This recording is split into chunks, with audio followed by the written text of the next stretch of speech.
IRS पे IRMS के नाम पे एक नई अपडेट आई है। टैक्स रिटर्न को फाइल करने से पहले उसको लाजमी देखें। उसके अंदर उन्होंने 8 पॉइंट के ऊपर एक लिस्ट जारी की है, जिसकी बेसिस पे वो इनवाइस को के डाटे को फैक्ट करेंगे, देखेंगे, एवेल्युएट करेंगे और उसी की बेसिस पे आपको नोटिस आएंगे। आप देख रहे हैं प्रैक्टिकल अर्निंग हाउस, मैं हूं फ़हीम महबूब। वापस आते हैं टॉपिक के ऊपर। आईआरएस ओपन करने के बाद आपने आईआरएमएस के ऊपर क्लिक करना है और पॉइंट ऑफ सेल पे क्लिक करें। और जैसे ही आप पॉइंट ऑफ सेल पे क्लिक करेंगे तो आपके सामने एक आईआरएमएस एक रिस्क पैरामीटर आएगा। ये बेसिकली नई एडिशन है, इसके ऊपर पहले लेक्चर देख चुके हैं कि आईआरएमएस रिपोर्ट में क्या होता है और रिक्वेस्ट डिटेल में क्या है, सारी चीज़ें देख चुके हैं। तो ये उन्होंने कुछ ना एक लिस्ट जारी की है जिसमें उन्होंने रिस्क का रिस्क की डिटेल दी है। 8 ये डिफरेंट तरह के रिस्क हैं और उसकी डिटेल दी है, रिस्क एब्रीवेशन है, उसके बाद आगे उनकी फर्दर जो उनकी कोडिंग की है।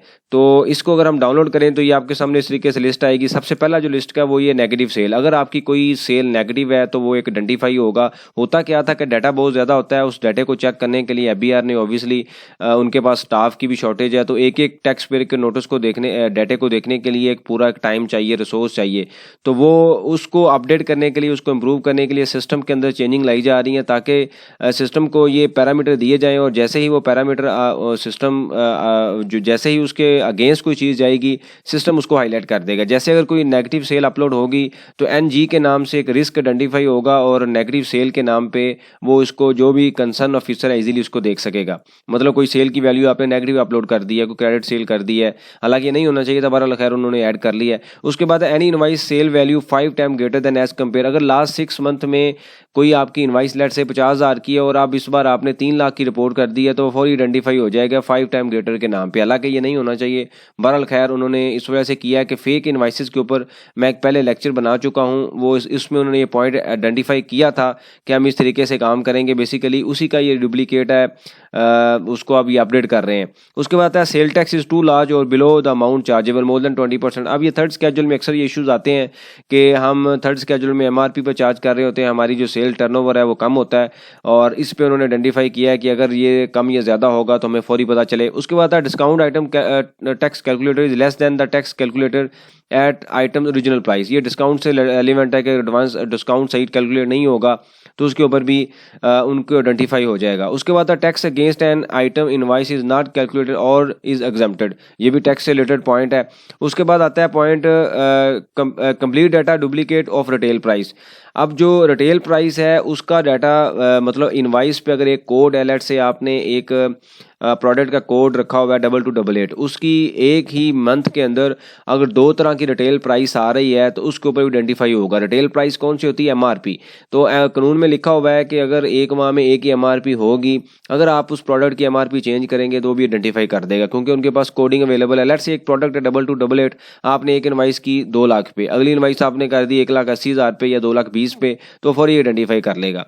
उसके बाद आता है जो 7वें नंबर पे discount on the sale of on the sale value of more than 50। अगर टोटल 1 लाख की प्रोडक्ट है और 50% से ज़्यादा आप जो डिस्काउंट दे रहे हैं तो वो भी आइडेंटिफाई हो जाएगा कि भाई क्यों डिस्काउंट ज़्यादा दिया जा रहा है। हालांकि ये नहीं होना चाहिए था क्योंकि सम टाइम स्क्रैप सेल होती है, सम टाइम आप जो है वो वारंटी के केस में सेल कर रहे होते हैं। बहरहाल खैर इस केसेस में जो है वो उन्होंने ये भी आइडेंटिफाई कर लिया कि अगर कोई इशू आएगा तो उनको पता चल जाएगा।